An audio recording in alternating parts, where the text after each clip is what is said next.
Hello, it's Charles Fockaert on September 21st, 2018. I welcome all of you. Thank you for your support of this channel. Hey, I'm going to call this, I'm going to label this, I'm going to title this video On the Road with Charles, and this is number 50. And I wanted to show you, I've made it all the way down, but before I do that, this video is a response to Mr. Don Fox and Mr. William Fink and their advice, their perception, their understanding, their teaching on the value or the use of gold and silver when the poo-poo hits the blades. And I'm going to put it on this channel. I'm going to put it on in the series On the Road with Charles because those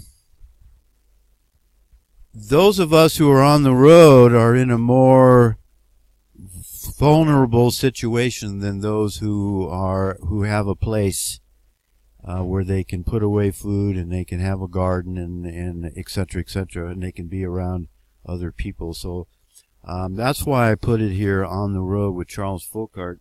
But this trip's been a lot more enjoyable than last year's trip, and I would suggest you go and watch some of those videos. I think I haven't watched them yet, rewatched them. But I remember I thought they were pretty entertaining. I was going through quite a bit, and you can go watch that. But I am now in Challis, Idaho. And I came down last night, or yesterday, from Salmon. I came down yesterday from Salmon, Idaho. And the night before that, I don't forget what night it was now, I was in Missoula. And the reason I'm bringing this up is because I've got a couple of things I wish I would have bought when I was at the Home Depot. Actually, one thing, and I'll mention that later if I don't forget. So I wanted to talk about the gold and silver, the value of having gold and silver. And I've said it many times, we're in the throes of a collapse. The collapse is already taking place.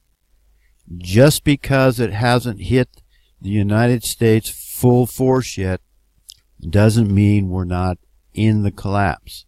The collapse isn't necessarily going to happen all at once. It's a slow thing. The sand under the financial house of cards that are been built by the Esau Edomites that the entire world is involved in, the petrodollar, the Federal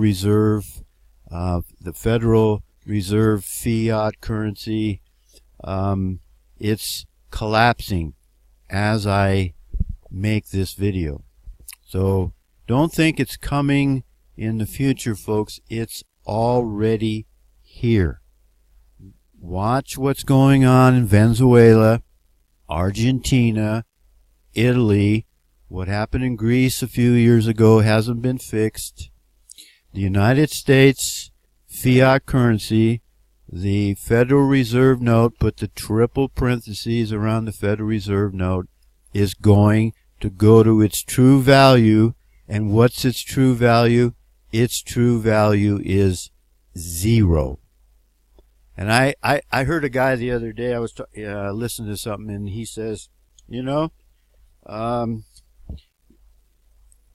this paper isn't even useful to wipe your behind with.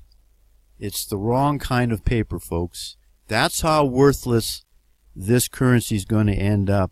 And it's already at what, 94%? We've lost 95% of its value already since 1913. That's 105 years ago, folks. It's way past due to go to zero. So what I'm going to do here is I'm going to play a clip. It's about 5 minutes long of William Fink and Don Fox talking about a subject that I don't think they know very much about. And this is another example of someone who thinks they know something about one area, and so they think they know something about another completely separate distinct, non-related subject, and they think they're right in what they think on that subject because they're proficient in another subject. And nothing could be further from the truth. And let me play the clip, and I'll comment when it's finished. So here we go.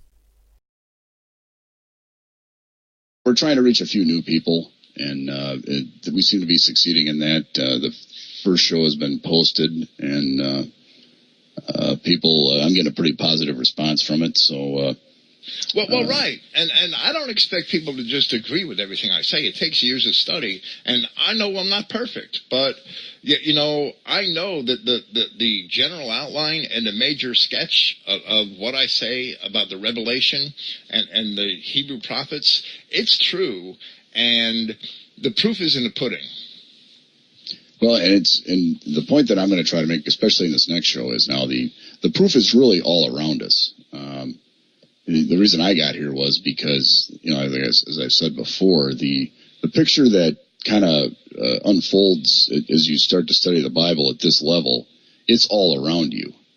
It's not, you don't need to go to school to try to decipher the world events. No, it's right in front of your face. And we're going to really... Absolutely. There's only one truth and there's only one solution. There's only one truth. None of us have the whole thing, but there's only one truth. There's not multiple competing truths in the world. That's just ridiculous to think that. Yeah, exactly. I guess what we're doing here is we're trying to discern as big of a chunk of it as we can, but we're limited human beings and we don't have a crystal ball, and, neither Bill or I can push a button and make Babylon fall, or, we can't stop the flood into Europe. All we can do is observe and throw out our analysis. Well, the first step to awakening is in informing people as to what's going on, and somebody's going to take this message and run further with it. Somebody who listens to it is going to do something more with it. I just know that's the way it works from having observed it for all these years. Yeah, so I guess our job is, put the info out there and then, prepare. Like Christ said, you don't know when the kingdom is coming. Right. You don't know when. No idea. And I've seen people, don't go preparation crazy, because I've seen people lay up thousands of dollars in MRIs and watch them expire 30 years later. So I know people personally that have done that.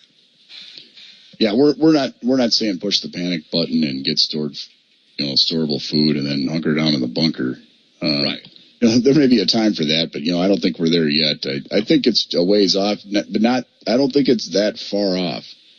But it's good to prepare at least a little bit. But yeah, don't waste all your income on eFoods Direct or those people. No, anybody with any common sense that has any means should have a couple of months of food stored up. I don't. I got a couple of weeks maybe, but we're hoping to do better. Me too. And it's like, hey, you may want to, I guess if I had advice for people today, I would say, if you can get a part-time job or maybe a paper route and take that money and salt it away, that probably wouldn't be a bad idea. Maybe get a few ounces of silver, if the banking system collapses, you at least have something. Get some food. You can't eat gold. You can't eat silver. You can't drink it. And I heard one of these, Alex Jones had one of these elite prep guys on once, and he said, a lot of people buy like 6 months of food, but if the whole thing hits the fan and there's a massive amount of people just wandering the streets, starving to death, and you've got all this food stored up, are you going to be able to defend it? Right, you're a target, and if you if the shit hit the fan and the infrastructure fell and the grocery stores weren't getting food and I had some food and you came to me with gold, your gold's useless to me. Your gold is useless. Gold is useless. When the system falls, gold is useless. silver might be helpful on a barter type level. Well, right. A small amount of silver, fine. Even a small amount of gold in easily exchangeable pieces is fine. But don't amass large quantities of gold. I'm going to take your gold. The only thing that's really useful, what's really useful, and the only thing that's useful is the ability to produce food. And few of us have that, but that's the only thing that's really useful. A couple of animals, a few acres, a garden, and you're okay. Yeah, if you can defend all that. If you can defend it, right. But that's where communities come in of people of like mind. And then you can't really get into the organized compound because the government's going to crush you, right? So you're better off just staying underground, under the radar, and trying to acquire the ability to produce food and a network of Christian-minded people willing to join the endeavor with you. There's ways to do that won't raise any attention. If you could do that, you're better off. Not all of us can do that. So we better put hope in God, because he tells us that he'll take care of us. And if we're going to survive, it's because he wants us to survive. That's the bottom line. Yeah, I think it's key to find like-minded people in your area, Right, absolutely. Because you're not going to be able to do it by yourself. No man is an island. Very important. So, okay, with that said, I think we've covered, once again, a lot of ground here. Show number 3. The plan is maybe to wrap it up with this next show, but, I'm not going to put artificial limits on it. Alrighty, I took some notes, and Don Fox says he's trying to reach a few new people. So that's my concern. You got people coming to listen to Mr. Fink and Mr. Fox. In this case, Mr. Fox's channel, I guess, and he's interviewing Mr. Fink, and they're trying to reach some new people. So some new people come on, and they get the truth about the Israelite identity and the our enemy, the dual seed line concept, and then they run across this at the end of the video, the end of the podcast, and they said, they get some bad advice on whether gold and silver is money. And I want to just read some of the quotes to kind of refresh our memory as what was said. William Fink says, I don't expect people to just agree with everything I say. Well, I don't. And there's quite a bit that Mr. Fink says that I don't agree with. The other thing I don't agree with Mr. Fink is his stand on the flat earth. But that's another subject for another video. And he also says, I'm not perfect. That I will agree with you on that, Mr. Fink. There's only one truth. Yes, exactly. There's only one truth. There's not several competing truths. There's only one truth. And I think you're off on this one. You don't know when the kingdom is coming. That was Don Fox. Right. William Fink responds, you don't know when, no idea. You have no idea. But Fox says, not that far off. So him and I agree on that. And then Don Fox says, you can't eat gold, you can't eat silver, you can't drink it. And then William Fink says, you're a target. You're a target, meaning if you have a lot of food stored away, you're a target. Well, guess what? Wait a minute. I'm not going to respond to that yet. Let's just get through this first, okay? And then he says, your gold's, William Fink says, your gold's useless to me. Gold is useless. When the system fails or falls, gold is useless. And then he goes, I'm going to come back to this. There's another thing that he says, and I'm going to come back to that in a minute. What's really useful, he continues, what's really useful, and the only thing that's useful, is the ability to produce food. I'm going to repeat that because it's a completely erroneous statement. What's really useful, and the only thing that's useful is the ability to produce food. There's only one thing that is really useful. Animals, a few acres, a garden, and you're okay, William Fink. And then Fox chimes in, if you can defend it. And then Fink says, this is his suggestion. You stay underground, under the radar, trying to acquire the ability to produce food. I'm going to repeat that.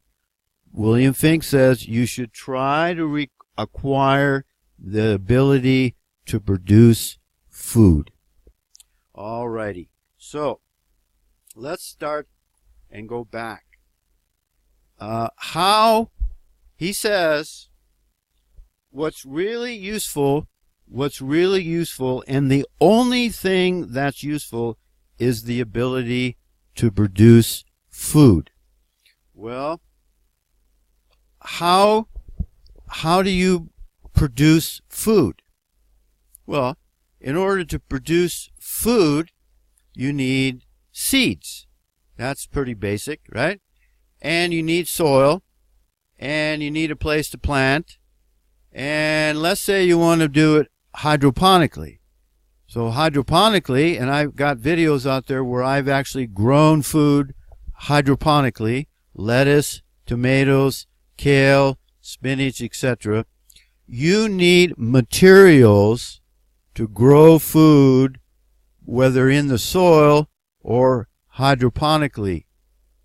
You need certain materials, you need certain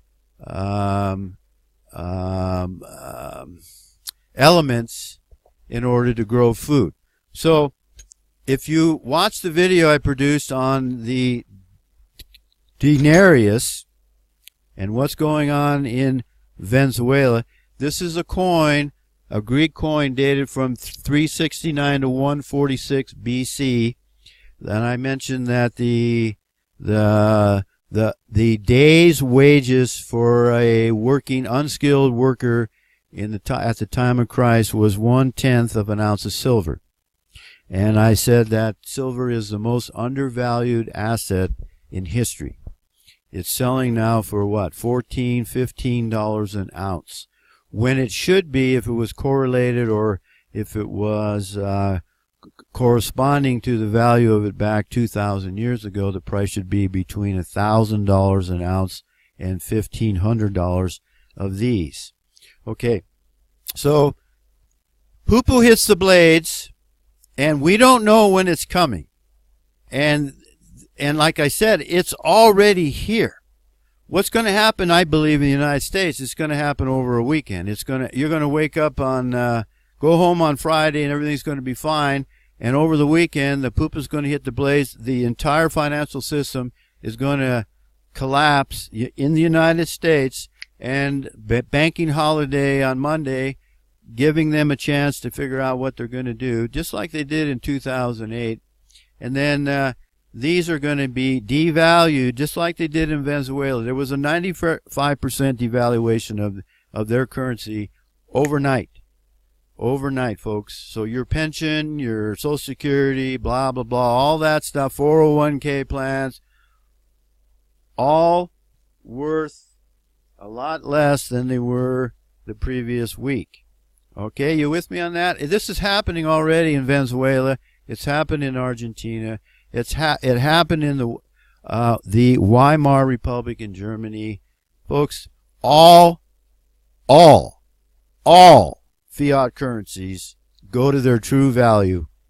No exceptions. All through history, they end up going to their true value, which is zero. And you won't even be able to wipe your behind with this money. Okay? So what are we going to use? What are we going to use to acquire the means to buy a rototiller, to repair your rototiller or your tractor, or whatever farm implements you need, or you want to buy a hoe, a shovel, a rake, you name it? What are you going to use? You're going to show up at a hardware store or at your neighbor's who's got an extra hoe, and you're going to say, hey, hey neighbor, I got some of this fiat currency. You can't wipe your behind with it, but will you take it in exchange for that hoe over there? You know what? He's going to look at you like you're a friggin' quack. So, but if you show up with an American Eagle, and guess what? The United States Mint is required by law to mint as many silver eagles, enough silver coins to meet the demand, and they're not doing it. They refuse to bid higher on the silver to acquire as much silver as they need to meet the demand. And guess who's buying? It's reported that Goldman Sachs, is it JP Morgan or Goldman Sachs, or maybe both of them, have close to 1 billion ounces of silver they've been accumulating because they've been suppressing the price of silver, but I digress. So you want to buy something, excuse me just a moment here. So you got and I've been to a lot of these farmers markets. There was one up in Salmon, Idaho, where I was just the other day. They were laying all their food out. They had the tomatoes and the potatoes and squash and watermelon and pumpkins and it's the same thing. Where was I? Eureka, Montana. They had every Wednesday they had a farmers market. So let's say the poo-poo hits the blades. This is no longer worth anything. Can't even wipe your behind with it. And you show up at the farmers market and they've got a pomegranate, an orange, a basket of fruit, some butter, and some garlic, potatoes. And you say, hey, I would like, where did I put that real money at? Oh, here it is. Will you take this fake money, this fiat currency, this worthless paper for your basket of food that you worked hard for, and you were smart enough to begin a farm and have grow the food, and you have extra? Or will you take this silver now, which is worth maybe 1,000 of these? Which one are you going to take, folks? Which one are you going to take? And you can say the same thing. William Finck says the most important thing, what's really useful, the only thing that's useful is the ability to produce food. Okay, how are you going to acquire what you need to produce the food if you can barter your food, or you can buy it with silver? So, see, the problem with bartering with, there's another food here. Well, hang on. See, the problem with if you put away food like this Mountain House beef stew here, and it has an expiration date on it, people are not going to want to buy it from you. And this one's still good to 2019, so I'm good there. But you know what? This apple's not going to last very long, and this orange is not going to last very long, and it's going to get to where you don't want to eat it. That's where a commodity like silver comes in. And I love hearing these people say, I can't eat silver. I can't eat gold. I can't drink it. Well, guess what? I can't eat this either. And I can't eat this either. And I can't wear food. Some of the thinking of some of these people is just unbelievable. I mean, and that's the point. They think they know it all. They admit they're not perfect, and they might be wrong. They don't say I might be wrong. I rarely hear people say I might be wrong.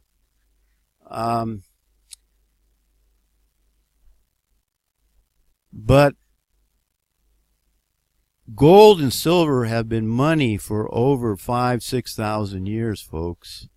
Let's go have a look at what Mr. Bernanke has to say about gold and the response he gets from, what's his name there? He ran for president, Ron Paul. Let's go have a look at that, shall we? Do you think gold is money? No.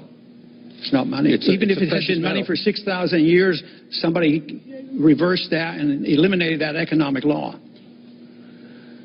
Well, it's an asset. I mean, it's the same. Would you say Treasury bills are money? I don't think they're money either, but they're a financial asset. Why do central banks hold it? Well, it's a form of reserves. Why don't they hold diamonds? Well, it's tradition, long-term tradition. You know, some people still think it's money. I yield back. My time is up. Thank you. All right, I'm going to have to cut this short because I just got a notice here that I'm running out of hard drive. I thought I eliminated or put a lot of the content from these videos on my my external drive, but apparently not enough. I want to thank those who support this channel because I was able to buy that external drive. And let's end up with William Fink himself saying that he will take your gold. I'm going to take your gold. I'm going to take your gold. I'm going to take your gold. Well, in order for someone to offer you gold, you got to have something to give in return. And as far as I can tell, there's not going to be a lot of demand for the knowledge that you have about Greek.